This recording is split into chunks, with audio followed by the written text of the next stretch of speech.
Un véhicule sous-marin télécommandé, l'Okeanos Explorer, a découvert cette mystérieuse sphère dorée dans le golfe d'Alaska, à environ 3000 mètres de profondeur. Personne ne peut identifier précisément cet objet. Il s'agit d'une étrange structure d'un peu plus de 10 cm de diamètre, solidement ancrée à une roche. Au toucher, elle est lisse et douce, évoquant la texture de la peau. Un trou est visible à sa surface, comme si quelque chose s'en était échappé. Mais de quoi pourrait-il s'agir? Les plongeurs ont récupéré cette sphère énigmatique dans l'océan Pacifique et l'ont rapportée au laboratoire. Ils se sont sentis comme au début d'un film d'horreur, convaincus que s'ils touchaient cet objet, quelque chose allait leur bondir dessus. Cela aurait pu se produire s'ils l'avaient récupéré plus tôt. Le trou visible sur cette orbe suggère qu'un être vivant a tenté d'y entrer ou d'en sortir. C'est pour cette raison que les scientifiques émettent l'hypothèse qu'il s'agirait d'un œuf. Peut-être avons-nous découvert une nouvelle espèce, ou un stade de développement inconnu d'une espèce déjà répertoriée. Certaines créatures, comme les calmars, pondent effectivement leurs œufs au fond de l'océan. Si tel est le cas, ces animaux pourraient être d'une taille colossale, car cet œuf est particulièrement grand. Mais ce n'est peut-être pas un œuf. Ce pourrait tout aussi bien être une éponge. L'objet a été découvert entouré de coraux blancs, un environnement où les éponges vivent fréquemment. Quelques mois avant cette découverte, des scientifiques avaient déjà identifié plus de 5000 nouvelles espèces marines, dans une zone restreinte située entre Hawaï et le Mexique. Quant au golfe d'Alaska, il abrite 52 autres espèces, sans compter celles qu'il reste encore à découvrir. Il est donc possible que ce soit simplement une éponge encore inconnue, ou même un corail, voire une toute autre créature. Ce que les scientifiques savent avec certitude, c'est que cet objet est un organisme vivant.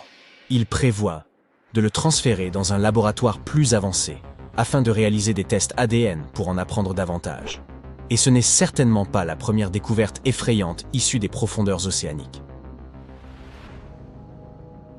En 2013, 2 locomotives rares ont été découvertes sous près de 27 mètres d'eau, au large des côtes du New Jersey. Les scientifiques estiment que ces locomotives ont été perdues dans les années 1850. Pour des machines immergées depuis plus de 160 ans, elles sont remarquablement bien conservées. Malgré les couches de rouille et les bigorneaux, leurs cheminées sont encore visibles. Elles reposent à la verticale, comme prêtes à entrer en gare à tout moment. L'origine de ces locomotives demeure un mystère. Aucun document historique ne mentionne leur construction ou leur disparition, rendant leur découverte d'autant plus énigmatique. Ces locomotives à vapeur, extrêmement rares, pèsent environ 15 tonnes chacune et reposent à 8 km de Long Branch. Ces modèles de moteurs étaient déjà obsolètes au moment de leur fabrication. Bien que petits et puissants, ils n'ont été produits que durant une courte période. Peut-être faisaient-elles route de Boston vers la région du Mid-Atlantique avant qu'une tempête ne survienne, les faisant soit tomber d'une barge, soit être larguées volontairement à la mer pour alléger le navire. Les scientifiques projettent de restaurer ces locomotives afin d'en apprendre davantage sur leur histoire. Et ce ne sont pas les seuls trésors que l'humanité ait abandonnés dans les profondeurs. Jeff Bezos, le fondateur d'Amazon, a localisé les moteurs F1 de la fusée d'Apollo 11 dans l'océan. Lors de la mission Apollo 11 en 1969, la fusée Saturn V s'est appuyée sur 5 moteurs F1 lors de sa première phase de lancement. Chacun de ces moteurs développait une poussée de 680 tonnes. Il consommait 2,7 tonnes de carburant par seconde, soit 1,5 million de fois plus qu'une voiture standard. Après quelques minutes de fonctionnement, les moteurs se sont détachés et ont plongé dans l'océan Atlantique. Inspiré par cette histoire, Jeff Bezos s'est lancé à la recherche de ces moteurs il y a environ 1 an. L'équipe a utilisé un sonar de haute technologie pour explorer les fonds marins et a fini par localiser les moteurs à plus de 4200 mètres de profondeur. Les scientifiques ignorent dans quel état se trouvent les moteurs. Après un impact brutal avec l'océan et plus de 40 ans passés dans l'eau salée, leur condition est incertaine. Cependant, construits avec des matériaux extrêmement résistants, ils espèrent encore pouvoir les étudier. Bezos aimerait idéalement les récupérer. Bien qu'ils appartiennent toujours à la NASA, il souhaiterait les voir exposés dans des musées tels que le Smithsonian ou le Museum of Flight de Seattle. Pouvez-vous imaginer découvrir la célèbre route de briques jaunes du magicien d'Oz au fond de l'océan? Cela ressemble à une route artificielle, mais étonnamment, c'est une formation volcanique naturelle. Des plongeurs explorèrent des monts sous-marins volcaniques à Hawaï et voulaient examiner une bifurcation dans la chaîne de ces montagnes océaniques. En retransmettant leur expédition en direct, ils sont tombés sur un spectacle fascinant. Des fissures sur le fond marin qui formaient un motif évoquant une route pavée. Avec l'aide d'un bras robotisé, ils ont collecté des échantillons de roches. Ces roches étaient constituées de blocs rectangulaires, bien délimités par des lignes droites et des angles droits. Certains ont plaisanté en disant que cela pourrait être la route menant à l'Atlantide, tandis que d'autres ont évoqué la route de briques jaunes, donnant ainsi son nom à la découverte. Cependant, après une étude plus approfondie, les scientifiques ont déterminé que ce lit de lac asséché avait été façonné par d'anciennes éruptions volcaniques particulièrement intenses. Il s'agit en réalité de hyaloclastites fracturées. Sous l'effet des cycles de réchauffement et de refroidissement causés par les éruptions, ces volcans ont créé ce motif pavé unique. Le 20 juin 2011, l'équipe de plongée Oceanics a fait une découverte des plus étranges. Alors qu'elle cherchait des trésors dans le nord de la mer Baltique, dans le golfe de Botnie, elle est tombée sur une anomalie. Surnommée l'anomalie de la mer Baltique, cette formation paraît aussi bizarre qu'artificielle. Elle mesure près de 60 mètres de large et ressemble à un champignon s'élevant entre 3 et 4 mètres du fond marin. Sa forme discoïde est impressionnante, couvrant une surface équivalente à 2 terrains de football. Sa partie principale est marquée par des bords rectilignes et des structures ressemblant à des boîtes. Sa surface supérieure présente des fissures remplies d'un matériau noir inconnu, mais étonnamment, cet objet n'est pas composé de métal. L'objet repose à environ 90 mètres de profondeur dans les eaux du Golfe, et le grand mystère reste de comprendre pourquoi il se trouve à cet endroit. Cette découverte a véritablement créé l'effervescence dans les médias. Certains ont même suggéré qu'il pourrait s'agir d'un vaisseau extraterrestre immergé, des ruines de l'Atlantide, ou encore d'un portail vers un autre monde. Ces hypothèses ont gagné en crédibilité lorsque des plateformes étranges, ressemblant à des pavés, ont été découvertes autour de l'objet, donnant l'impression d'un escalier. De plus, les explorateurs ont rapporté que leurs équipements électriques, tels que les sonars et les téléphones satellitaires, cessèrent de fonctionner à proximité de cette structure. Et ces témoignages ne sont pas isolés. Des chercheurs issus de différents instituts ont confirmé ces anomalies. Cependant, la majorité des scientifiques pensent qu'il s'agit probablement d'une formation géologique naturelle, malgré son apparence inhabituelle. Ils peinent cependant à expliquer précisément de quoi il s'agit. Plusieurs théories ont été avancées. Une formation liée à la culture humaine, un dépôt datant de l'âge de glace, le résultat d'une activité volcanique, etc. Il est même possible que ce soit les restes d'un astéroïde ayant frappé le fond de l'océan il y a des millénaires. Pourtant, aucune de ces théories n'explique les dysfonctionnements électroniques observés à proximité de l'anomalie. Peut-être la vérité sera-t-elle révélée un jour? Mais qu'en est-il des technologies héritées d'époques encore plus reculées? Ce dispositif étrange est souvent considéré comme le premier ordinateur analogique connu. On l'appelle le mécanisme d'Anticythère. On a découvert ce mécanisme en 1901 près de l'île grecque du même nom, et il pourrait dater de 87 avant notre ère. On l'a retrouvé dans l'épave d'un navire, et malgré son âge, il était en excellent état. Ce mécanisme était d'une complexité remarquable, car des machines aussi sophistiquées n'ont pas refait surface avant le XIVe siècle. Il y avait également une masse mystérieuse parmi les découvertes. Lorsqu'on l'a fragmenté, on a trouvé des inscriptions à l'intérieur. À cause de la corrosion, elles étaient difficiles à lire, mais grâce aux rayons X, elles ont pu être déchiffrées. Il s'agissait d'instructions expliquant exactement comment utiliser le mécanisme. Un véritable trésor pour les archéologues. Il s'est donc avéré que cet appareil servait à prédire les positions astronomiques et les éclipses plusieurs décennies à l'avance. Les savants de l'époque utilisaient cet ordinateur pour suivre le cycle quadriennal des anciens Jeux olympiques.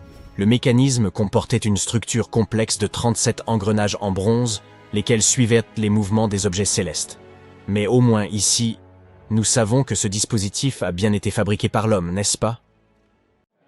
Supposons que tout le monde soit d'accord et que tous les pays commencent à investir des milliards de dollars dans ce projet, celui de coloniser le fond des océans. La question, c'est pourquoi aurions-nous besoin de cela? Probablement pour la même raison qui sous-tend l'éventuelle colonisation de Mars, pour sauver la Terre de la surpopulation. Pourquoi irions-nous nous installer sur la planète rouge si nous pouvons tout aussi bien vivre sous l'eau? Ça coûte moins cher, c'est moins dangereux et surtout ce n'est pas très loin de chez nous.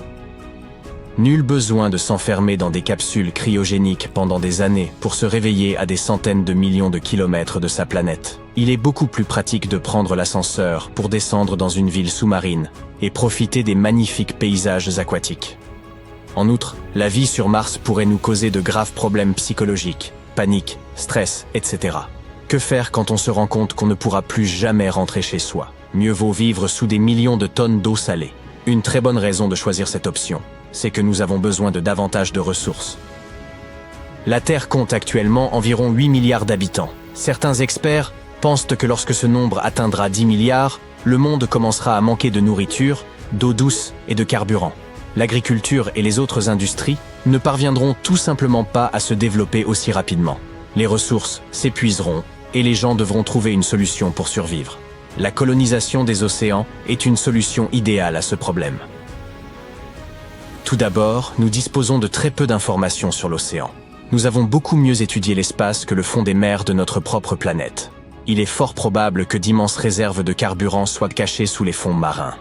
Deuxièmement, il est possible de réduire la charge de notre planète d'environ 50% si nous nous installons dans l'océan. Troisièmement, il n'y aurait aucun problème de logistique.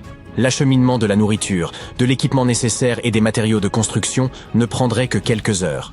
Et si quelque chose s'abîmait en cours de route, nous n'aurions qu'à remonter rapidement à la surface pour le remplacer. Envoyer des objets sur Mars est beaucoup plus complexe et coûteux. Imaginez qu'à mi-chemin, à des millions de kilomètres de la Terre, un appareil tombe en panne dans le vaisseau spatial qui transporte les provisions. Il faudrait alors attendre plusieurs années avant une nouvelle livraison. Mais surtout, coloniser les océans, ce serait se prémunir contre les catastrophes et les cataclysmes naturels. Éruptions volcaniques, hivers radioactifs, tremblements de terre, tornades et inondations. Nous pouvons facilement survivre à n'importe quel désastre sous l'eau. Oui, il y a aussi des volcans au fond des océans, mais les conséquences de leurs éruptions ne sont pas si dramatiques. L'eau refroidit immédiatement la lave et empêche les cendres de se répandre. Nous ne souffririons plus jamais des ravages causés par les incendies. Plus de forêts brûlées, ni d'air pollué. Et à propos d'air, il y a beaucoup d'oxygène dans l'océan. Plus de la moitié des réserves d'oxygène de la planète sont reconstituées par la mer grâce aux algues et au phytoplancton. Ne vous inquiétez donc pas. Nous pourrons très bien respirer. Le tout est de savoir comment le faire sous l'eau. Lorsque l'humanité décidera de franchir cette étape et de commencer à coloniser l'océan, nous devrons d'abord adapter notre corps aux hautes pressions. C'est ce qu'on appelle la plongée à saturation. Avant de descendre dans les profondeurs, vous devez inhaler de l'air comprimé. L'azote et l'oxygène se dissolvent rapidement dans votre sang et exercent une pression sur votre corps de l'intérieur. Dans le même temps, l'eau exerce une pression sur votre corps depuis l'extérieur. En termes simples, votre corps trouve un équilibre et vous ne vous sentez pas malade. Les plongeurs utilisent cette méthode lorsqu'ils explorent les fonds marins. Par conséquent, lorsque les hommes commenceront à coloniser l'océan, ils plongeront équipés de bouteilles d'air comprimé et de masques à oxygène. La règle principale est de remonter lentement à la surface. Vous devez attendre que l'air comprimé se dissipe complètement dans votre corps. Si vous remontez trop vite, vous ressentirez une pression intense à l'intérieur de votre corps. L'azote se répandra dans vos veines comme les bulles d'une boisson gazeuse secouée énergiquement. Après nous être adaptés, nous commencerons à construire des villes, des routes et des stations qui nous permettront de transporter les gens des fonds marins à la terre ferme et vice-versa. Cela ne devrait pas être trop difficile, car nous disposons déjà des technologies nécessaires à un mode de vie subaquatique. Bienvenue à l'Aquarius Reef Base, situé dans le sanctuaire marin national des Keys de Floride.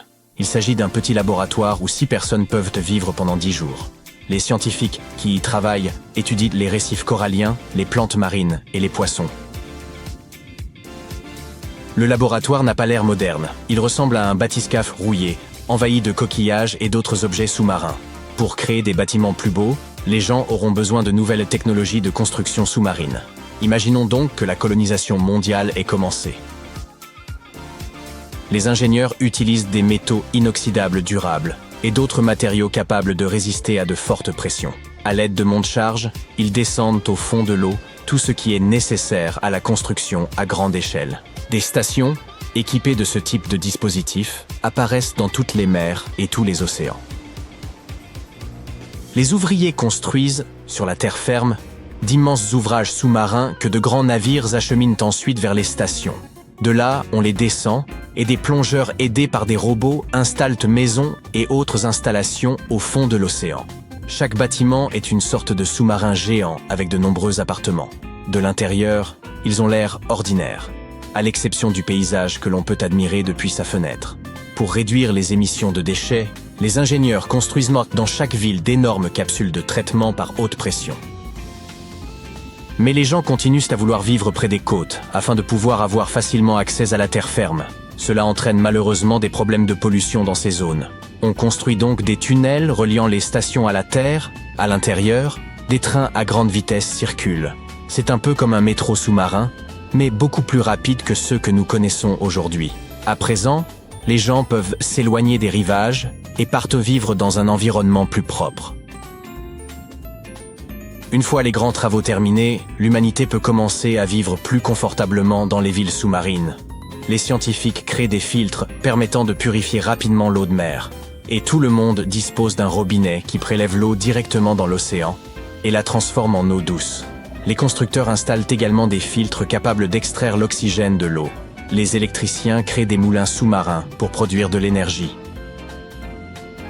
Pour sortir de chez soi, il faut enfiler un scaphandre et des bouteilles d'air comprimé et passer par un sas. Les gens nagent entre les bâtiments et se parlent par radio. Pour que l'on circule rapidement, les constructeurs automobiles produisent de petits bathyscaphes pourvus de cabines verrouillées et de puissants systèmes d'hélices.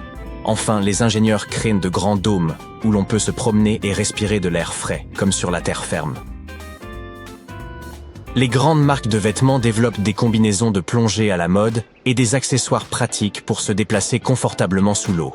Par exemple, vous pouvez attacher une petite chaufferette à vos vêtements pour ne pas avoir froid lorsque vous nagez. Vous pouvez également enfiler des palmes plus larges sur lesquelles sont gravés les logos de vos marques préférées. Pour rendre ce mode de vie aussi confortable que possible, les scientifiques et les biologistes créent des masques qui fonctionnent comme des branchies et fournissent aux gens l'oxygène dont ils ont besoin. Au fil du temps, l'exposition constante à des pressions élevées modifie la physiologie de l'être humain. Dans l'eau, nous devons faire plus d'efforts pour bouger. Les personnes qui sortent souvent de chez elles perdent beaucoup de calories. Elles deviennent plus minces et leurs muscles se renforcent. Regardez les champions olympiques de natation. Aujourd'hui, presque tous les citoyens sous-marins ressemblent à ces athlètes. La température de notre corps diminue et l'évolution nous transforme lentement en créatures à sang froid. Le manque de soleil rend notre peau plus pâle et nous commençons à ressembler à des amphibiens. Nous en apprenons davantage sur les créatures des grands fonds, comme le calmar géant et d'autres monstres. Presque chaque mois, les scientifiques découvrent de nouvelles espèces. Mais en même temps, de nombreuses espèces de poissons disparaissent à cause de l'activité humaine dans l'océan. L'extraction des ressources naturelles des fonds marins pollue fortement l'environnement aquatique. Pour réduire la charge sur la planète, les hommes décident de coloniser le ciel. Mais nous aborderons ce sujet dans une autre vidéo. En 2017, un objet étrange a été repéré dans notre système solaire. Il avait une forme oblongue, un peu semblable à une crêpe. Aucun des astéroïdes ou comètes que nous ayons jamais observés ne ressemble à ça. Sa surface était également singulière. Elle était au moins 10 fois plus réfléchissante que la moyenne des objets dérivant dans l'espace. Certains ont affirmé qu'il avait une enveloppe comparable à du métal poli.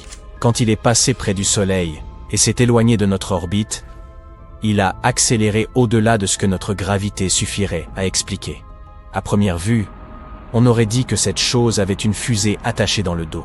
Ce visiteur inhabituel a même reçu son propre nom, Oumuamua. Il nous vient de la langue hawaïenne et se traduit par éclaireur ou visiteur d'une terre lointaine.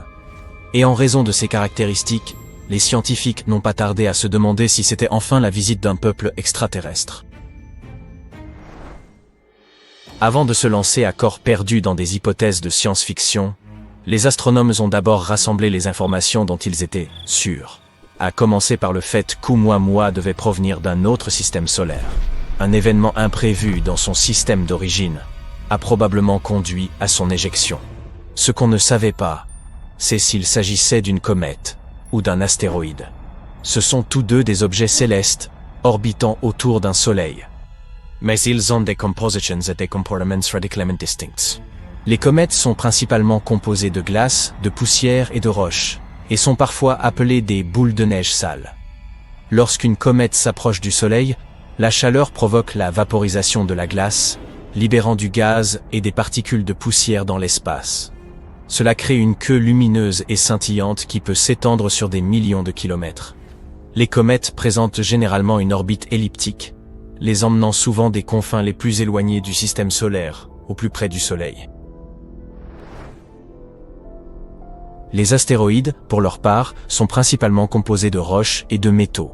Dans notre voisinage immédiat, ils sont les vestiges de la formation du système solaire et se retrouvent généralement dans la ceinture d'astéroïdes qui s'étend entre Mars et Jupiter. Contrairement aux comètes, les astéroïdes n'abordent pas de queue lorsqu'ils s'approchent du Soleil, car ils n'ont pas de glace. Leurs orbites suivent généralement une trajectoire plus circulaire par rapport aux comètes. Selon toute vraisemblance, Oumuamua devrait être une comète, car il semble provenir d'un endroit différent de l'univers.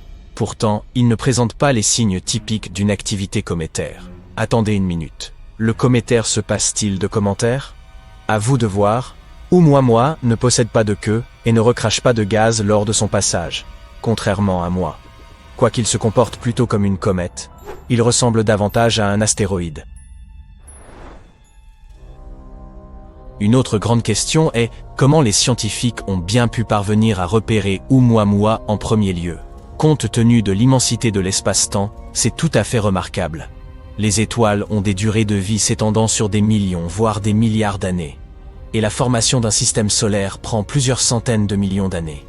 Même les objets les plus rapides mettent des dizaines de millénaires à voyager d'une étoile à une autre. En revanche, les humains n'observent le ciel avec leur télescope que depuis environ 400 ans, soit une infime fraction du temps cosmique. Et ce n'est que ces dernières décennies, voire ces dernières années, que nous avons obtenu la technologie permettant de détecter et de suivre des objets rapides et peu lumineux. Soit de telles roches sont très répandues, soit nous avons eu énormément de chance avec nos instruments, ou bien Oumuamua voulait simplement être vu. Une autre question concerne la région d'origine de pareils objets. Il est très peu probable qu'Oumuamua provienne d'un système solaire mature et stable. C'est parce que de tels systèmes n'éjectent pas assez de matière pour se répandre à travers la galaxie. Une roche peut parfois être projetée, mais elle pourra rarement aller aussi loin. Les systèmes plus jeunes, cependant, agissent différemment. Dans ces environnements chaotiques, des collisions, fusions et autres migrations se produisent tout le temps. Beaucoup de petites roches errent ainsi et sont les parfaites candidates pour l'éjection. Le système solaire qui a éjecté Oumuamua doit avoir eu une planète similaire à Jupiter. Sa taille massive et sa gravité pourraient influencer d'autres objets à travers le système, provoquant potentiellement des éjections. Mais tous les systèmes solaires ne développent pas des planètes de la taille de Jupiter. Souvent, ces planètes massives finissent par se rapprocher de leurs étoiles, devenant des versions plus chaudes de la géante gazeuse. De telles planètes, en orbite proche autour d'un soleil, sont moins susceptibles d'éjecter de la matière au loin. Des planètes semblables à Neptune pourraient également avoir joué un rôle. Bien qu'elles ne soient pas aussi massives que Jupiter, elles ont tendance à élire domicile près de la périphérie des systèmes solaires. Notre propre système possède ainsi la ceinture de Kuiper, un véritable réservoir de comètes, dans sa périphérie. Au cours des premières étapes de la formation d'un système solaire, les interactions entre des planètes comparables à Neptune et de tels débris sont courantes. Toutefois, la découverte de pareilles planètes dans d'autres systèmes s'est avérée difficile. Nos méthodes de détection des exoplanètes fonctionnent mieux avec des objets massifs, proches de leurs astres, ce qui complique la détection de leurs homologues plus éloignés. Oumuamua s'est également trouvé associé à une certaine théorie sur la façon dont la vie serait apparue dans l'univers. La panspermie. C'est une hypothèse qui suggère que la vie existe partout dans l'univers et peut être distribuée entre les planètes par divers moyens, tels que les astéroïdes, les comètes et même les vaisseaux spatiaux. Elle affirme que la vie doit être originaire d'une région donnée de l'univers, après quoi elle s'est propagée vers d'autres corps célestes. Les adeptes de cette théorie suggèrent donc que de tels objets interstellaires pourraient potentiellement transporter de minuscules microbes, ces composants fondamentaux de la vie, entre les systèmes stellaires. si de tels objets devaient percuter une planète ou une lune. Ils pourraient transformer ces organismes et ensemencer en corps céleste. Pour l'instant, il n'existe aucune preuve soutenant l'idée que cet objet en particulier ait transporté la vie entre les systèmes solaires. Après des années de recherche, le consensus général est que Oumuamua était bien une comète. La raison pour laquelle elle se déplace de manière si étrange est qu'elle pourrait présenter de l'hydrogène gelé à sa surface, qui réagit au contact de la lumière du Soleil. Plus elle se rapprochait de notre astre, plus elle allait vite, libérant cet hydrogène et changeant également de trajectoire à travers notre système solaire. Sa couleur tend également à appuyer cette théorie. Elle est rouge, ce qui pourrait signifier qu'elle a été frappée par des rayons cosmiques pendant longtemps. Plus elle a été bombardée par ces rayons, plus elle a accumulé d'hydrogène au cours du processus. Mais comme ils ne peuvent pas en être tout à fait sûrs, les astronomes ont prévu de suivre ce visiteur. L'idée est d'envoyer une mission pour l'examiner. Il se trouve déjà bien loin de nous, mais il n'est peut-être pas encore trop tard. Nous pourrions être en mesure d'envoyer une sonde assez rapide pour rattraper la comète. Ce plan a été baptisé Projet Lyra et vise à exploiter l'orbite de la Terre et celle de Jupiter de façon à envoyer une sonde assez loin pour atteindre Oumuamua. Si cela fonctionne, ce sera l'engin spatial le plus rapide que nous ayons jamais envoyé dans l'univers. La trajectoire de la sonde spatiale impliquerait d'utiliser l'attraction de notre planète et celle de Jupiter comme un effet de fronde gravitationnelle. La sonde quitterait d'abord notre planète, puis retournerait dans l'orbite terrestre avant de partir à la rencontre de l'attraction de Jupiter. Elle serait renvoyée près de notre planète une seconde fois, où elle serait éjectée avec une force suffisante pour atteindre la comète. Le projet Lyra vise également à suivre un second visiteur lointain, dénommé Borisov. Cette comète a été découverte par un astronome amateur et porte maintenant son nom. Ce qui est fascinant à son sujet, c'est que, elle est proprement impeccable. Tout comme notre expérience avec Oumuamua, nous n'avons jamais rien observé de semblable à Borisov non plus.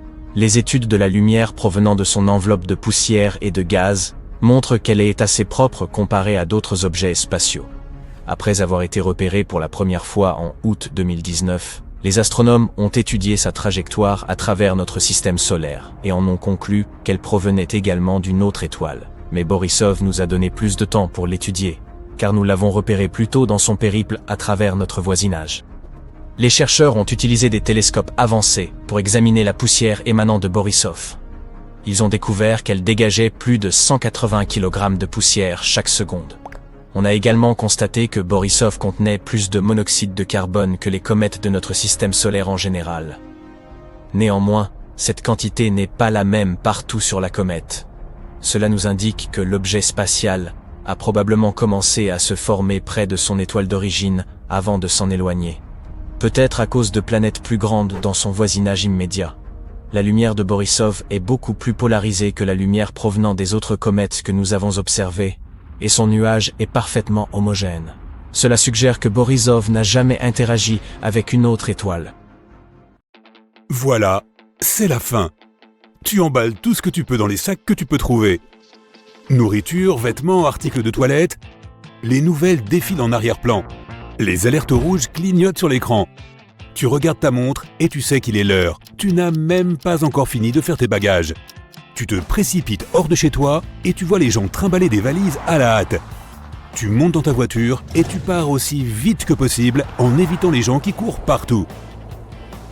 Tu arrives à un endroit isolé dans les bois. Cela fait des années que tu travailles sur ton bunker.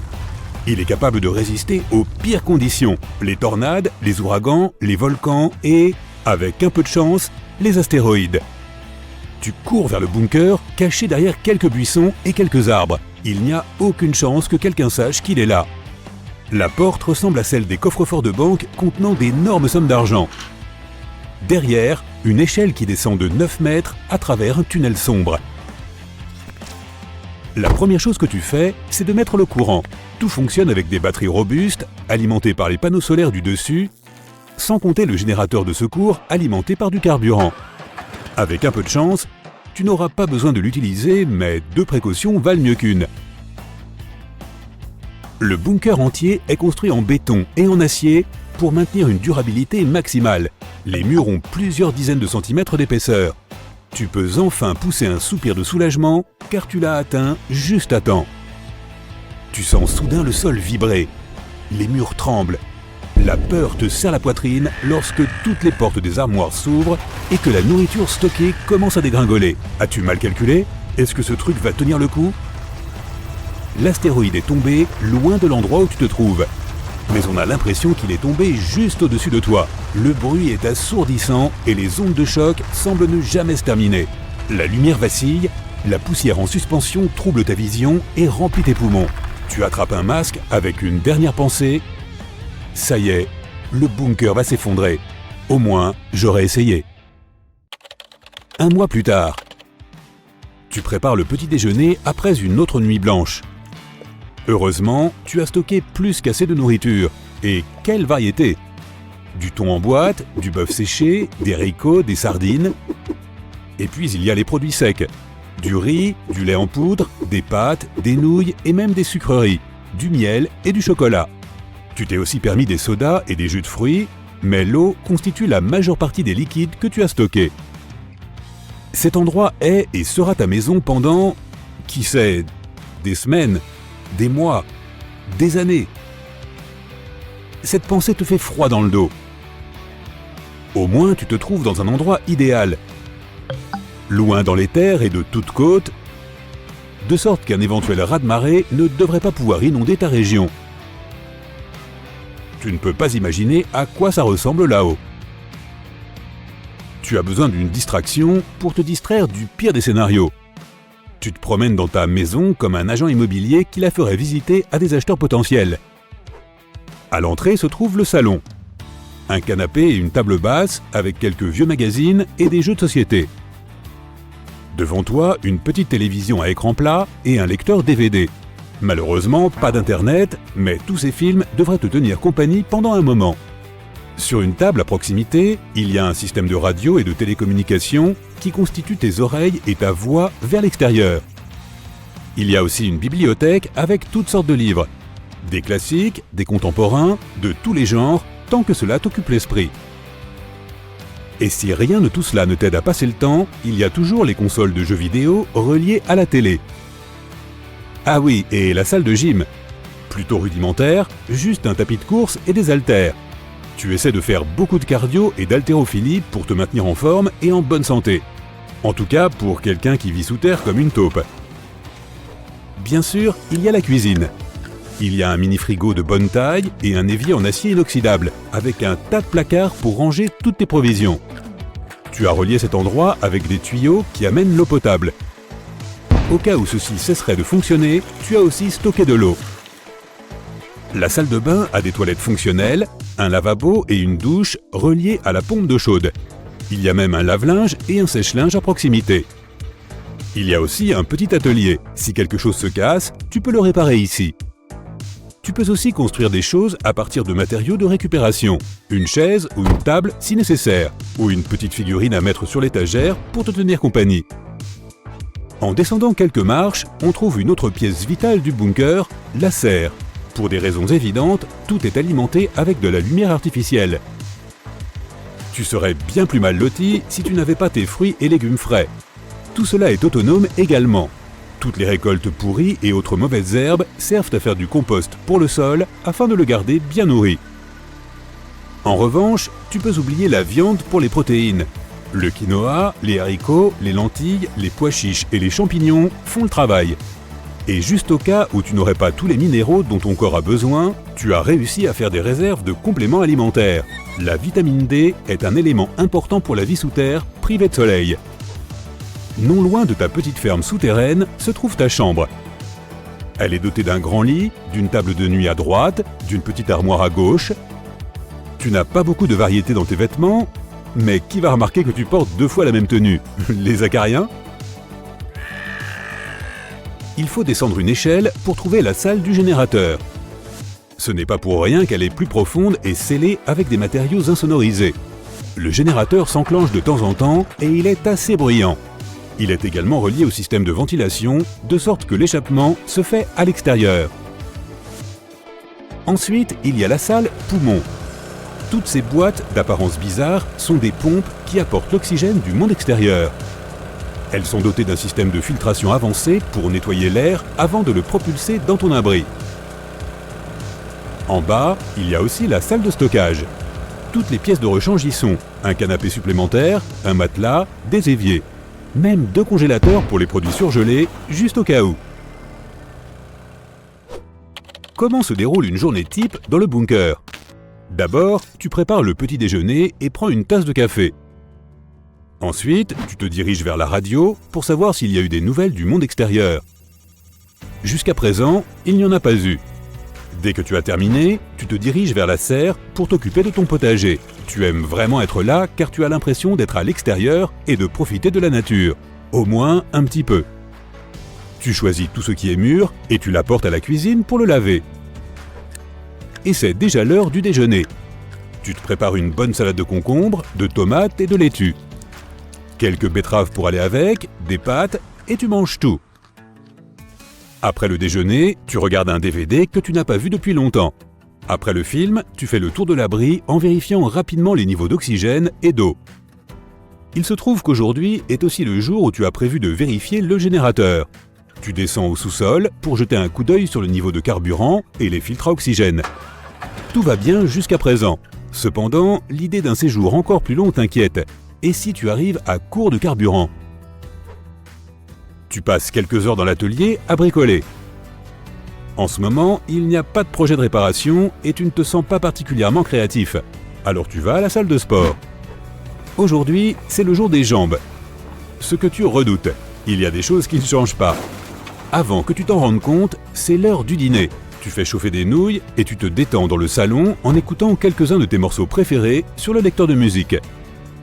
Cet abri t'a coûté un peu plus de 100 000 € pour le creusage du site, la construction et l'installation de tous les systèmes nécessaires à ta survie.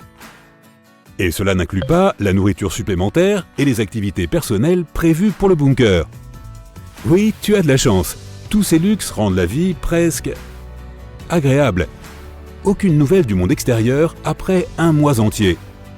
Tu as toujours été un peu introverti, mais cet endroit commence à te peser un peu. Tu te sens seul. Le son de la radio te fait sortir de tes pensées. Des parasites? Non, une voix étouffée. Quelqu'un essaie de te contacter. Tu te précipites vers la radio, tu trébuches presque à cause du choc. Enfin, tu es submergé par l'émotion. Tu t'es bien habitué à ta vie sous terre, mais il est enfin temps d'ouvrir la porte et de te risquer dans le vaste monde. Voici un poisson ordinaire. Et voici un poisson qui était censé devenir un humain. Mais ce n'est pas arrivé, et ce n'est pas parce qu'il n'est pas sorti de l'océan. Le second poisson a des yeux plus intelligents, mais il n'y a pratiquement aucune différence entre eux. Et c'est pourquoi... Oh, et vous voyez cette silhouette dans l'ombre. Ce gros monstre hideux est l'un des personnages clés de cette histoire, et il déteste les poissons intelligents. Mais je vous en dirai plus tard. Le monde marin est donc un éternel combat pour la survie. Les grands et forts mangent les petits et faibles. Il y a 400 millions d'années, c'était pareil, mais à une échelle encore plus grande. De véritables monstres peuplaient l'océan. Des poissons reptiliens mangeaient de longs 1000 pattes. Certains poissons étaient couverts d'une coquille osseuse. D'autres avaient des dents comme des rasoirs. Du coup, certains des plus faibles sont allés vivre sur Terre pour survivre. D'autres simplement pour se nourrir ou par curiosité. Ainsi, selon la théorie de l'évolution, au cours des millions d'années suivantes, ces poissons ont commencé à avoir des membres et des poils, et à grimper aux arbres. Et vous savez ce qui s'est passé ensuite. Mais imaginons que rien n'ait obligé les poissons à rejoindre la terre ferme. Et si l'océan n'était pas si dangereux, qu'il y avait beaucoup d'algues et de phytoplancton et moins de requins, de la nourriture à volonté et pas d'ennemis, pourquoi les poissons quitteraient-ils cet endroit pour passer ensuite plusieurs millions d'années à se faire pousser des bras? Ils pourraient se détendre et rester dans l'eau. En s'approchant de la surface, ils verraient que ce n'est pas très hospitalier par ici. Vent violent, éclairs, pourquoi s'y risquer? Des millions d'années se sont écoulées, et les poissons sont toujours là. Des créatures plus dangereuses sont apparues, mais les poissons n'ont eu qu'à allonger leurs nageoires pour nager plus vite. D'autres ont fait pousser des plaques sur leur queue. pour mieux se défendre. Mais d'une manière générale, les poissons sont restés comme ils étaient, il y a des millions d'années. Leur cerveau s'est développé. Ils ont appris à communiquer entre eux grâce à l'écholocation et au mouvement de leur queue et de leurs nageoires.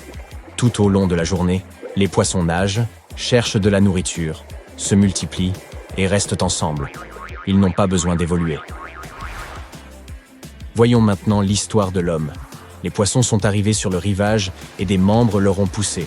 La lutte pour la survie a alors commencé. Certaines créatures sont devenues carnivores, d'autres herbivores. Certaines mangèrent de l'herbe, d'autres des fruits mûrs. Mais les branches étaient parfois relativement hautes. Au bout de quelques millions d'années, leurs membres se sont donc naturellement allongés. Ils se sont dressés sur leurs pattes arrière et ont fini par se mettre debout. Ces animaux anciens, les ancêtres des primates, ont appris à grimper aux arbres pour attraper des fruits. Puis certains se sont mis à utiliser des pierres pour casser les coquilles. D'autres lancèrent des bâtons dans les branches pour faire tomber les pommes mûres. Plus ces animaux apprenaient à se débrouiller, plus leur cerveau se développait. Les tigres à dents de sabre et d'autres monstres primitifs essayaient de manger les primates, mais en plus, les conditions météorologiques pouvaient être difficiles. Les singes ont donc commencé à se cacher dans des grottes et même à se fabriquer des abris avec des branches et des feuilles. Puis quelqu'un a un jour allumé un feu et tout a changé. Cela a entraîné la création de nouvelles connexions neuronales et donné naissance à la pensée abstraite. Les gens allumèrent des feux dans les grottes et regardèrent les flammes projeter des ombres sur les murs. Des images ont commencé à se former dans leur tête. Les ancêtres des hommes se sont alors mis à dessiner. Et ainsi, pas à pas, sur plusieurs millions d'années, ils ont évolué vers l'Homo sapiens. Bien sûr, personne ne sait exactement comment ça s'est passé, mais on peut supposer que l'évolution s'est déroulée comme ça.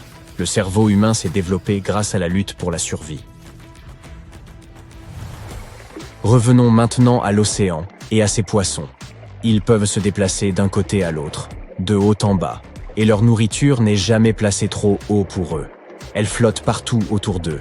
Les poissons ont le sang froid, ils ne gèlent donc pas. Ils n'ont pas besoin de se cacher de la pluie ou de quoi que ce soit d'autre.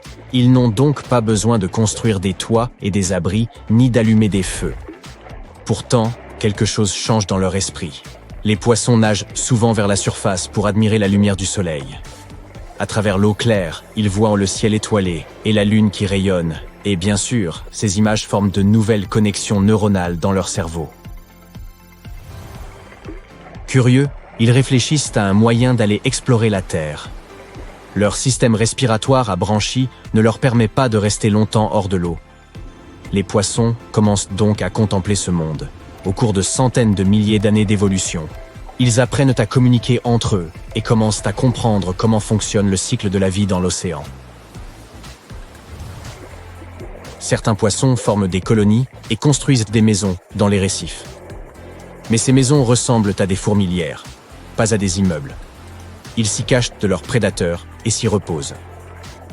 Ils découvrent aussi d'autres ennemis, les oiseaux. Les mouettes et les pélicans adorent quand les poissons remontent vers la surface. Les petits poissons décident de ne jamais s'en approcher et créent même une loi interdisant de le faire. L'apparition de cette loi tacite forme la société. Certains poissons s'entraînent à repousser les mouettes.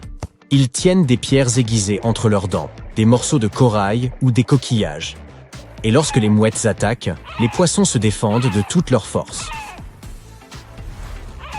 Les poissons parviennent également à attraper leurs ennemis ailés. Lorsqu'une mouette plonge sous l'eau, les poissons l'attaquent de tous les côtés. Ils le font pour étudier le corps de la mouette et comprendre comment elle fait pour voler et respirer hors de l'eau. Les poissons acquièrent une grande sagesse, à l'instar des dauphins très évolués. Ils comprennent notre planète de mieux en mieux, mais ne cherchent pas pour autant à sortir de l'eau. Ils n'en ont pas besoin. Mais un jour, ils découvrent quelque chose d'effrayant. En nageant près du rivage, les poissons voient de grandes créatures, glabres, sans écailles et avec des bras et des jambes, plongés dans l'eau. Les poissons s'approchent pour les examiner, mais ces êtres les attrapent avec leurs mains palmées. Ils ont maintenant un ennemi encore plus dangereux, le peuple de la mer. Ils sont intelligents, cruel et fort. Pour comprendre ces créatures, retournons dans le monde réel et observons les phoques, les dauphins, les baleines et les morses. Tous ces animaux sont des mammifères, ce qui signifie que leur sang est chaud. Mais pourquoi sont-ils si différents des poissons? Les phoques et les otaries ont le même ancêtre que les chiens. Les lamantins et les éléphants ont des origines communes. Les baleines et les dauphins sont les versions marines des hippopotames et des bêtes à sabots. Il y a des centaines de millions d'années, les ancêtres de tous ces mammifères étaient des poissons à sang froid. Ils sont sortis de l'océan et ont commencé à explorer la Terre. Leur corps s'est transformé et leur sang s'est réchauffé. Mais certains ont choisi de ne pas s'éloigner de l'eau. Ceux qui ont quitté l'océan sont devenus des chiens, des ours et des éléphants. Et ceux qui sont restés près des océans sont devenus des mammifères marins. Ils n'ont pas exploré la terre ferme pour diverses raisons. Certains se sont cachés dans l'eau pour échapper à leurs ennemis. D'autres ne supportaient pas de rester longtemps au soleil. Ils se sont transformés en animaux à nageoires. Ils n'ont pas de branchies mais peuvent retenir leur souffle sous l'eau pendant plusieurs minutes. Imaginez maintenant si les primates arboricoles se rapprochèrent du rivage. Ils perdraient à leur fourrure, ils auraient des doigts palmés et leur corps se couvrirait d'une épaisse couche de graisse. Ils deviendraient intelligents, ce serait le peuple de la mer. Ils auraient un poids similaire à celui des ours polaires, en raison de leur graisse sous-cutanée. Tous les mammifères marins ont en effet besoin de beaucoup de graisse pour se protéger du froid. Et une grande quantité de graisse les rend agiles et rapides dans l'eau. Désormais, les poissons intelligents et pacifiques doivent se battre contre le cruel peuple de la mer. Mais qui sortira vainqueur de ce combat? Il nous faudra une autre vidéo pour le découvrir. Le sol sous vos pieds est rouge et sec. Il règne un froid glacial. De la poussière couleur rouille flotte dans l'air. Vous faites un pas, puis un autre. Il est difficile de bouger à cause de l'épaisse couche de sable dans laquelle vos pieds s'enfoncent. Vous êtes sur Mars, et vous êtes venu ici après avoir entendu une nouvelle absolument incroyable. De nos jours, la planète rouge, en effet, semble poussiéreuse et desséchée. Mais les chercheurs pensent que ce monde aurait pu être très différent, il y a très longtemps. Ils ont trouvé des traces d'un immense océan qui aurait pu exister à la surface de Mars il y a environ 3,5 milliards d'années. Et cet océan couvrait probablement des centaines de milliers de kilomètres carrés. Tout a commencé par de nombreuses images prises par satellite de la surface de la planète rouge. Elles ont été prises sous différents angles. En conséquence, les chercheurs ont réussi à dresser une carte en relief de la zone. Ils ont cartographié plus de 6000 km de formations spécifiques, qui avaient très probablement été sculptées par des rivières. Ces formations pourraient également être des canaux jadis creusés sur le fond marin. Les scientifiques ont exploité les données recueillies par l'orbiteur de reconnaissance de Mars en 2007. Ils ont analysé l'épaisseur des crêtes, leurs angles et leurs emplacements. Leur objectif principal était d'explorer la dépression topographique baptisée Aeolis Dorsa. Il s'est avéré que toutes ces années auparavant, cette partie de la planète rouge avait subi une série de changements constants. Ils auraient pu être causés par le mouvement rapide des roches, déplacés par les courants et les rivières, ainsi que par des augmentations notables du niveau de la mer. Les chercheurs ont également remarqué une frontière assez nette qui séparait les hautes terres du sud de Mars, élevées et fortement crénelées, des basses terres lisses de la planète. Cela ressemblait beaucoup aux rivages laissés par un océan gigantesque. Tout cela signifie probablement qu'à une époque ancienne, il y avait bel et bien un océan à la surface de Mars, et un très grand. Ce qui est encore plus excitant, c'est que l'existence d'un tel océan pourrait bien signifier celle de la vie.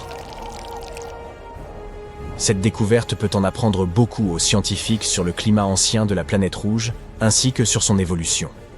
Nous savons maintenant qu'il a dû y avoir une période sur Mars où la planète était assez chaude, et son atmosphère était assez dense pour retenir autant d'eau liquide. Ce qui est encore plus incroyable, c'est que le climat dans l'hémisphère nord de Mars il y a 3 milliards d'années aurait pu ressembler à celui que nous avons sur Terre aujourd'hui.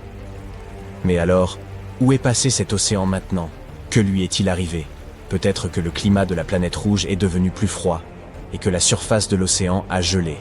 Il existe une théorie qui prétend qu'aujourd'hui encore, l'océan demeure dans son état congelé, profondément enfoui sous la couche de roches, de débris et de poussière de la plaine nordique de Vastitas Borealis. Ou bien les eaux de l'océan auraient pu être perdues dans l'atmosphère et, finalement, dans l'espace à travers le processus dit de pulvérisation atmosphérique.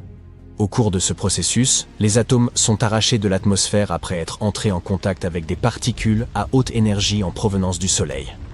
Quoi qu'il en soit, la théorie d'un océan qui aurait autrefois couvert une grande partie de l'hémisphère nord de Mars n'a pas encore été confirmée. Les scientifiques débattent toujours de son existence. Pour le moment, Mars est un monde très froid, avec une température moyenne de 62 degrés. La surface de la planète est rocheuse. Elle est recouverte de lits de lacs asséchés, de cratères, de volcans et de canyons. L'océan qui aurait pu exister sur Mars n'est pas la seule chose incroyable à propos de cette planète. Parlons de ces tempêtes de sable qui font rage sur la planète rouge. Dans les films, elles sont présentées comme des forces de la nature incroyablement puissantes, détruisant les camps des astronautes et réduisant leurs vaisseaux spatiaux en morceaux. Mais qu'en est-il réellement ? Mars est en effet célèbre pour produire des tempêtes de poussière si vastes qu'elles peuvent être vues par les télescopes sur Terre. Elles recouvrent parfois des zones de la taille d'un continent et peuvent durer des semaines. Mais en plus de celles-ci, il y a des tempêtes beaucoup plus rares qui se produisent une fois tous les 3 ans martiens, ce qui représente environ 5 ans et demi terrestres. Ces tempêtes sont plus grandes et beaucoup plus intenses que les tempêtes habituelles. Elles englobent toute la planète. C'est pourquoi les scientifiques les appellent tempêtes de poussière planétaire. En même temps, il est peu probable qu'une tempête globale puisse causer de graves dommages aux astronautes ou à leur équipement. Même si les tempêtes martiennes sont massives, la vitesse du vent y atteint au maximum 100 km/h. C'est moins de la moitié de la vitesse des ouragans sur Terre.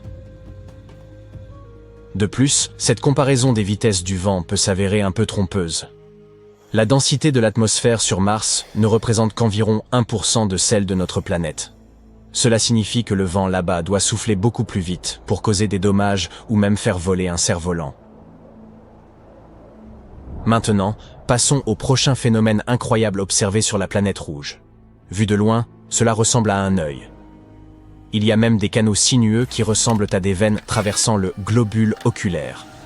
Mais plus vous vous rapprochez, moins la formation ressemble à un œil. C'est en réalité un énorme cratère de près de 30 km de diamètre. Autour du cratère, qui ressemble à une pupille, il y a d'autres cratères, encore plus grands. Ils se sont probablement formés il y a des milliards d'années. C'est à cette époque que Mars a dû essuyer plusieurs attaques de roches spatiales. Mais pourquoi le cratère oculaire est-il plus sombre que le paysage environnant ? Les scientifiques pensent qu'autrefois, de l'eau remplissait cette immense fosse. Vous souvenez-vous de ces canaux ? Ils acheminaient probablement cette eau. Et comme le cratère était rempli, cela a empêché certaines substances et minéraux de s'éroder. Votre prochaine destination est Valles Marineris. C'est un énorme canyon, ou plutôt un système de canyons, qui s'étend le long de l'équateur de Mars. Il s'étend sur plus de 4000 km. Il est aussi 4 fois plus profond que le célèbre Grand Canyon sur Terre. Le canyon est si grand qu'il pourrait couvrir tout le continent américain, de l'océan Pacifique à l'océan Atlantique. La plupart des scientifiques pensent que Valles Marineris est une immense fissure tectonique dans la croûte de la planète rouge. Elle pourrait s'être formée lorsque la planète se refroidissait dans un passé lointain. Un autre spectacle à couper le souffle sur Mars est le plus grand volcan bouclier de tout le système solaire, Olympus Mons. Il a plus de 600 km de diamètre, ce qui signifie qu'il est presque de la taille de l'État d'Arizona. La montagne est également haute de 26 km et bordée de falaises incroyablement hautes. Pour imaginer la taille impressionnante de ce volcan, faisons quelques comparaisons. Le plus grand volcan sur Terre est le Mauna Loa, environ 4200 mètres de haut pour 120 km de large. Ce qui semble en fait plutôt impressionnant, mais le volume d'Olympus Mons est environ 100 fois plus conséquent que celui du Mauna Loa. Le géant martien pourrait engloutir toute la chaîne des îles hawaïennes de Kauai à Hawaï. Les scientifiques se demandent depuis un certain temps pourquoi ce volcan est si grand. Ce pourrait être le résultat d'une gravité de surface plus faible et d'une fréquence d'éruption plus élevée. ou la raison pourrait être la croûte de la planète rouge, qui est très différente de celle de la Terre. Sur notre planète, la croûte est composée de 15 à 20 plaques tectoniques en mouvement. Lorsque les plaques se déplacent sur des points chauds qui produisent de la lave, de nouveaux volcans se forment et les volcans déjà existants disparaissent. C'est pourquoi la lave peut atteindre la surface par de nombreux évents. Mais sur Mars, la croûte n'est pas divisée en plaques tectoniques comme sur Terre. Et la lave n'a rien d'autre à faire que de s'accumuler dans un très grand volcan. Maintenant, si vous visitiez Mars et décidiez de faire une promenade en soirée, vous assisteriez à un phénomène étrange. Il se produit sur la planète rouge, après le coucher du soleil, lorsque les températures tombent en dessous de 62 degrés. Une lueur étrange et mystérieuse se propage alors dans le ciel martien. Malheureusement, sans équipement spécial, vous ne pourriez pas observer cette douce lueur. Visible uniquement en lumière ultraviolette, cette lueur nocturne est le résultat de réactions chimiques qui se produisent à des dizaines de kilomètres au-dessus de la surface de la planète rouge. Il y a des histoires au sujet de personnes ayant survécu dans le désert, dans la forêt amazonienne et sur des îles désertes pendant des semaines. Ces histoires nous montrent à quel point l'humain peut être résilient. Mais parmi ces nombreux cas, il y en a un qui va t'étonner. C'est l'histoire d'un homme qui a passé 3 jours à l'intérieur d'un navire tout au fond de l'océan Atlantique. Il n'avait ni bouteille d'oxygène, ni électricité, ni radio, ni nourriture, mais il a survécu. Cela s'est passé en 2013, à bord d'un remorqueur qui naviguait le long de la côte nigériane. Ce matin-là, il y a eu une petite tempête. Le remorqueur tirait un navire transportant des cuves de pétrole. Tout à coup, une énorme vague est apparue. Elle s'est écrasée sur le navire et a rompu son câble. À 4h30 du matin, le remorqueur a chaviré. Son pont était complètement immergé, mais sa coque dépassait encore à la surface. Le bateau s'est ensuite mis à couler. Les 12 membres d'équipage ont été pris au piège. Ils étaient tous dans leur cabine, fermés à clé. Leurs portes étaient verrouillées parce qu'il y avait des pirates dans cette zone. Et à cause de cette précaution, ils se virent dans l'impossibilité de sortir de leur cabine. L'un d'entre eux, le cuisinier Harrison Okene, se trouvait dans la salle de bain au moment de l'incident. Il vit la pièce se retourner. Il tomba sur le plafond. Tous les objets lui tombèrent sur la tête. Il était abasourdi et ne comprenait pas ce qui lui arrivait. Lorsqu'il entendit les cris des autres membres d'équipage, il comprit que le bateau était en train de couler. Harrison fit tout ce qu'il put pour se relever. En s'agrippant aux parois, il réussit à sortir de la cabine. Le niveau de l'eau s'élevait maintenant au-dessus de sa tête. Il retint son souffle et plongea. Intuitivement, poussé par la peur, il atteignit la salle des machines. Il y avait là une petite poche d'air. Cette salle n'était pas entièrement inondée. L'eau n'y avait pas entièrement pénétré et il y avait encore de l'air pour respirer. Harrison comprit alors que c'était l'endroit le plus sûr du navire. Il n'avait ni eau potable ni nourriture. La pièce était froide et humide. Le sol était trempé et les pieds de Harrison commençaient à geler. Il n'avait presque aucune chance de survivre. Il trouva une boisson gazeuse et un gilet de sauvetage auquel étaient attachées 2 lampes de poche. À ce moment-là, le navire se trouvait au fond de l'océan, à une profondeur de 30 mètres, soit à peu près la hauteur d'un immeuble de 10 étages. La coque du navire subissait une pression énorme et grinçait de manière sinistre. Et Harrison entendit soudain un bruit étrange de l'autre côté de la porte. C'étaient des requins et d'autres poissons venus inspecter les lieux. C'est à ce moment que Harrison commença à perdre espoir. Le manque de vivres et la pression n'étaient pas ses seuls problèmes. La poche d'air était petite et il ne disposait que de peu d'oxygène. En 24 heures, une personne consomme environ 10 mètres cubes d'air. La réserve d'Harrison lui permettrait de tenir moins d'une journée.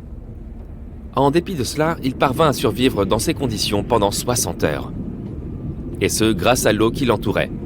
La pression autour du navire comprimait l'air de manière inhabituelle. Mais la respiration du cuisinier représentait elle aussi un problème. Lorsque nous inspirons, nous absorbons de l'oxygène. Lorsque nous expirons, nous rejetons du CO2. Cette substance est dangereuse pour la santé si sa concentration dans l'air est de 5%. Harrison remplissait lentement la pièce de CO2. Et il ne pouvait pas sortir. Il avait de plus en plus de mal à respirer. Mais là encore, il eut de la chance. L'eau absorbe le dioxyde de carbone. Et par ses mouvements, Harrison favorisait ce processus d'absorption. Ainsi, à son insu, il parvint à maintenir le niveau de CO2 au-dessous du seuil critique. Mais il n'était pas encore sorti d'affaire. Il courait le risque d'une crise d'hypothermie. Cela se produit lorsque la température de notre corps descend au-dessous de 35 degrés. Il fait souvent très froid et nos perceptions sont affectées. On ne comprend plus où l'on est, ni ce qui nous arrive. La conscience est altérée et certains individus chercheront instinctivement un endroit où se cacher. Ce comportement étrange est une réaction autonome du tronc cérébral et est similaire à la conduite adoptée par les mammifères sur le point d'hiberner. Certaines personnes se mettront même à creuser le sol à main nue. Il ne faut environ que 2 heures à un adulte pour geler et perdre connaissance. La cabine d'Harrison était remplie d'eau glacée. Il n'aurait pas survécu dans de telles conditions s'il était resté près du sol. Mais il parvint à construire une petite plateforme à l'aide d'un matelas. Cela lui permit de rester au-dessus de la surface. Les heures passant, la peur et le désespoir gagnaient de plus en plus l'esprit du pauvre cuisinier. S'il ne pouvait pas sortir, c'était pour de nombreuses raisons. L'une d'entre elles était que seul un peu de lumière pénètre à une telle profondeur. Et Harrison n'y voyait absolument rien. Sa boisson était presque vide et les lampes de poche ne fonctionnaient plus. L'homme se retrouva dans l'obscurité totale. Mais les secours étaient proches. Pendant que les sauveteurs cherchaient les éventuels survivants, il pensait à sa famille et à sa vie. À un moment, il vit des rayons de lumière à travers un trou de l'épave. Des plongeurs se trouvaient à proximité. C'était là sa seule chance de survivre. Harrison sortit de la poche d'air et nagea vers les sauveteurs. Il progressait dans l'obscurité. Mais la lumière provenant de la lampe du plongeur disparut soudain. Il essaya de retrouver le plongeur, mais celui-ci se trouvait maintenant de l'autre côté du pont. Il commençait à manquer d'oxygène, alors il retourna vers sa poche d'air. Ses poumons ne lui permettaient pas de continuer. Il faillit se noyer, mais il réussit quand même à atteindre la salle des machines. L'essentiel était de ne pas désespérer. Il pouvait encore s'en tirer. Après s'être reposé quelques instants et avoir repris son souffle, Harrison fit une deuxième tentative. Il sortit de la salle et vit les plongeurs. Il nagea vers eux en y mettant toutes ses forces. Le sauveteur ne vit pas Harrison. Alors notre cuisinier toucha sa nuque et attrapa fermement sa main. Le plongeur eut tout d'abord peur, mais il comprit vite qu'il avait un survivant en face de lui. Harrison nagea ensuite jusqu'à la salle des machines pour trouver un peu d'air, et le plongeur le suivit. Tu trouveras facilement un enregistrement vidéo de ce plongeur sur Internet. Tu verras Harrison effrayé dans sa cabine refuge avec le sauveteur. Les plongeurs lui donnèrent un masque à oxygène. Ils étaient stupéfaits d'avoir trouvé un survivant. Harrison ne put remonter immédiatement à la surface à cause de la pression. Il avait passé environ 60 heures au fond de la mer. Il fallait donc qu'il remonte lentement afin que son corps s'habitue à nouveau à la surface. Par conséquent, les plongeurs le placèrent dans une chambre de décompression afin de réduire progressivement la pression externe. Puis, quand Harrison fut remonté, il vit les étoiles. Le cuisinier pensait n'avoir passé qu'une seule journée au fond de l'océan.